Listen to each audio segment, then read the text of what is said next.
Quando o dia da paz renascer, quando o sol da esperança brilhar, eu vou cantar. Bom dia, irmãos e irmãs. Já chegamos ao quarto domingo de Páscoa. E neste domingo, a figura central é a figura do bom pastor. Jesus, bom pastor, que vem cuidar do seu povo, da sua vida, da sua salvação, do seu bem. No Evangelho de hoje, a frase que conclui o Evangelho é uma frase que nos dá uma grandíssima esperança.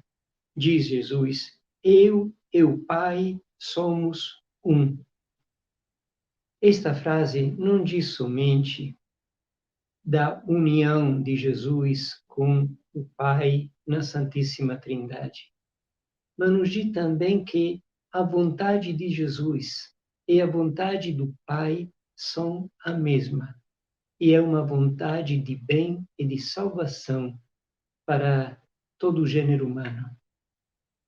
Verdadeiramente por causa do mesmo amor que o Pai e o Filho têm no Espírito Santo para toda a criatura e para toda a criação, Jesus, por este amor, por esta vontade que é a mesma vontade do Pai, se faz bom pastor, pastor da humanidade, pastor do seu povo, pastor de todos nós. Ele é o bom pastor e diz: as minhas ovelhas escutam a minha voz.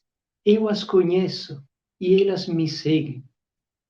E neste momento, lembrando que Jesus fala para todas as pessoas, ele é a palavra de Deus que veio se dirigir a todos os filhos e filhas de Deus. Nós lembramos neste momento que também os adversários são chamados a reconhecer em Jesus o bom pastor e a segui-lo, a escutar a sua palavra e a fazê-la acontecer na sua vida. Por isso eu dizia a esperança, porque mesmo quando nós nos encontramos numa situação de infidelidade, e acontece com a palavra de Deus, apesar de toda a nossa boa vontade, nós sabemos que o Senhor nos fala, nos chama, e fala a cada um de nós como as suas ovelhas, como aqueles que o reconhecem, que podem reconhecê-lo e que podem segui-lo. De verdade, é o bom pastor que não esquece de nenhuma das suas ovelhas, de nenhum dos seus filhos e filhas.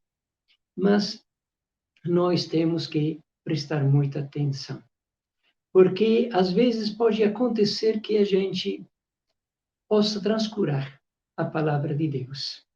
E nós vemos como, no início da vida da igreja, de acordo com a primeira leitura dos Atos dos Apóstolos, a evangelização encontrou muitas dificuldades. Está escrito: ao verem aquela multidão, os judeus ficaram cheios de inveja e com blasfêmias opunham-se ao que Paulo dizia. E nós, infelizmente, estamos experimentando também, nos dias de hoje, muitas divisões e muitas invejas, em nome de uma evangelização que, evidentemente, não pode ser conduzida na base da inveja, na base da divisão, na base da incompreensão entre nós. Mas mais importante é o que está escrito mais tarde. Os judeus instigaram as mulheres ricas e religiosas, assim como os homens influentes da cidade, provocaram uma perseguição contra Paulo e Barnabé e expulsaram-nos do seu território. Hoje também, nós podemos correr o perigo de perseguir e de recusar a palavra de Deus em nome da religiosidade ou em nome da riqueza. As mulheres ricas e religiosas, assim como os homens influentes da cidade, em nome da nossa posição e do nosso bem-estar. Quantos esforços estão sendo feitos para conciliar poder, força, riqueza, domínio sobre os outros, exploração e palavra de Deus e fidelidade ao Evangelho de Jesus. Aqui, os Atos dos Apóstolos nos falam com clareza e nos convidam a estarmos bem atentos. Vocês lembram, na campanha da fraternidade, uns anos atrás, não se pode servir a Deus e ao dinheiro. E isso continua sendo válido. Hoje também. Quando a preocupação é com o interesse particular, a fraternidade some. Quando a preocupação é com o nosso lugar na sociedade, com o nosso sucesso, com um lugar de destaque para nós, a fraternidade some. Quando a atenção é para acumular bens, a vida como dom de Deus desaparece. Cai em nós a verdadeira fé quando a religiosidade, quando a aparência, a postura externa, o valor daquilo que a gente faz para receber consolo, conforto e paz de Deus se substitui ao se deixar incomodar pela palavra de Deus, que nos leva a viver de um jeito diferente e a conquistar, junto com os nossos irmãos e irmãs, um mundo em que não somente o Filho e o Pai são uma só coisa, mas todos nós também, unidos no mesmo amor, unidos na mesma aceitação um dos outros.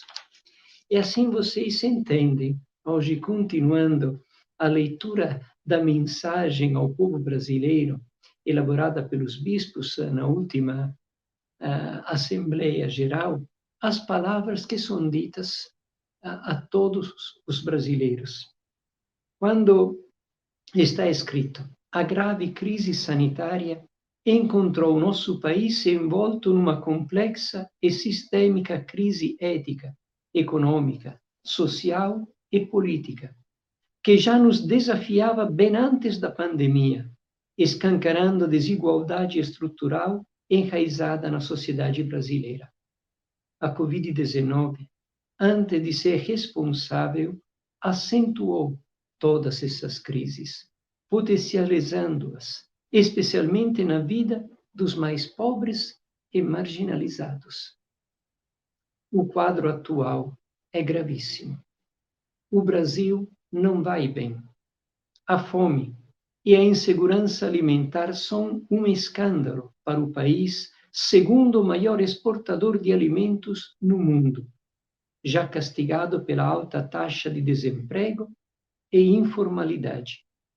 Assistimos estarrecidos, mas não inertes, aos criminosos descuidos com a terra, nossa casa comum. Num sistema voraz de exploração e degradação, nota-se a dilapidação dos ecossistemas, o desrespeito com os direitos dos povos indígenas, quilombolas e ribeirinhos, a perseguição e criminalização de líderes socioambientais, a precarização das ações de combate aos crimes contra o meio ambiente e projetos parlamentares desastrosos contra a casa comum. Tudo isso desemboca numa violência latente, explícita e crescente em nossa sociedade. A crueldade das guerras que assistimos pelos meios de comunicação pode nos deixar anestesiados e desapercebidos do clima de tensão e violência em que vivemos no campo e nas cidades. A liberação e o avanço da mineração em terras indígenas e em outros territórios, a flexibilização da posse e do porte de armas, a legalização do jogo de azar, o feminicídio e a repulsa aos pobres não contribuem para a civilização do amor e ferem a fraternidade universal. Eu sei que estas palavras são contundentes e também sei que alguém possa não gostar de ouvir estas palavras. mas ninguém pode negar que estas palavras estão retratando a realidade em que nós estamos vivendo. E neste domingo do Bom Pastor, um pastor não deve ter a responsabilidade de dizer todas estas coisas ao povo cristão. É possível viver a nossa fé louvando a Deus e desrespeitando os filhos de Deus e as obras de Deus? Podemos, de verdade, pensar que a salvação tem a ver somente com o paraíso, com a vida futura, e não tem a ver com aquela vontade que faz de Deus um pastor, a fim de que o seu rebanho tenha vida a partir de já? É a vida de fé, é a vida cristã, é a vida da igreja. Não é para suscitar uma fraternidade, para suscitar a paz, para suscitar a justiça, para suscitar a harmonia, que são feridos por esta situação que nós estamos vivendo. Então, chamar a atenção do povo brasileiro, de cada cristão e cristã, sobre esta situação e dizer: a fé tem uma palavra a dizer sobre a vida de todos os dias. Não são duas coisas paralelas. É o amor para a riqueza, o sermos subjugados à economia e a um tipo de economia. Não é o que diz São Paulo equivalente à idolatria? Não estamos obedecendo mais às leis do dinheiro do que a lei de Deus? Não estamos seguindo mais o nosso interesse e menos a lei de fraternidade e de amor que Jesus nos ensina? Não podemos deixar todas estas coisas fechadas nos nossos círculos, nas nossas reflexões e dentro das nossas igrejas. O amor ou é colocado em prática na vida de todos os dias, ou é vivenciado hoje, ou é vivenciado com aqueles com quem eu me encontro, ou vai ser vivenciado quando e aonde? O Senhor Jesus nos disse que no final dos tempos Ele nos dirá: eu estava com fome, eu estava com sede, eu estava desabrigado, eu estava doente. O que é que você fez? E neste momento nós estamos sentindo a responsabilidade de dizer ao povo de Deus, a todos os cristãos e as cristãs: estamos vivendo novas pobrezas, novas ameaças contra a vida dos filhos, das filhas de Deus e da criação e do criado. Então, temos que abrir os olhos e pensar que, se Jesus um dia disse que nós somos como fermento na massa, somos como sal da terra e luz do mundo, queria dizer que é a partir de hoje que nós somos chamados a fazer com que a realidade que Deus quis colocar no mundo, através de cada um de nós, a paz e o amor, a fraternidade e a justiça, devem se concretizar nos nossos dias. Abramos os olhos diante das dificuldades, diante dos problemas, diante das contradições, porque esta realidade fere a nossa vida de fé, fere a fé, fere o coração de Deus, tanto quanto outros pecados que a gente não tem dificuldade a reconhecer. Mas estes pecados são difíceis de reconhecer e de admitir, porque impõem uma mudança na nossa vida. É essa a conversão ao qual nós somos encaminhados.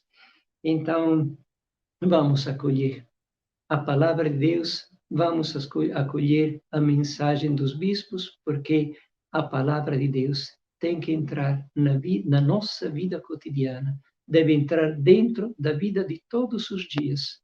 Somos chamados a sermos pastores, junto com Jesus, deste povo de Deus. Pastores, não mercenários que por interesse particular se calam, não mercenários que por medo das consequências fogem diante do perigo.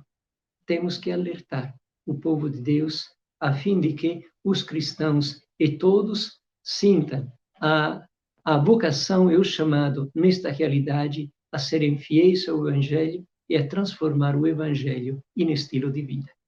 A todos vocês, um bom domingo. Quando o dia da paz renascer, quando o sol da esperança brilhar, eu vou cantar. Quando o povo nas ruas sorrir e a roseira de novo florir, eu vou cantar.